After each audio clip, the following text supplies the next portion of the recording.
But what do you say to the people, the cynics, the people who would look at the psychedelic experiences and say, okay, you are glorifying and you're over-exaggerating what's essentially a hallucination. Your visual cortex is being bombarded with these foreign chemicals. You're seeing things that aren't there.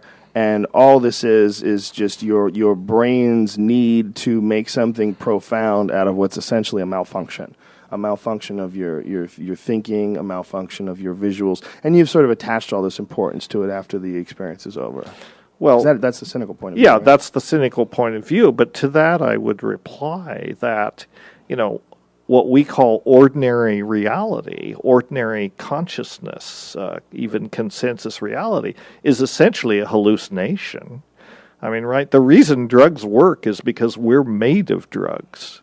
And whether or not we're on drugs or not, our brains are creating, this reality, which we know does not resemble the real world, whatever that is. I mean, the instruments of our physics and so on tell us that the world is a quantum world. It's full of vibration. It doesn't look anything like this. And that atoms are essentially mostly hollow. A lot of what our brain does is synthesize a hallucination, essentially, create a model of the world that we proceed to live in. I mean, the world that you and I share and everyone shared, this is a model of the world. This is a model reality, not the real reality. The real reality is completely unknowable and will always remain so. So for people to say, well, you've disturbed your brain chemistry in a novel way and you've tuned into a different channel, essentially, but you're still working with a model, whether it's a model of the world experienced through the lens of a drug or whether it's experienced through the lens of, sober conscious perception. It's still a biochemical artifact in a sense. Our brains create this. We live inside of it, and that's what I would say to those people, that it's not that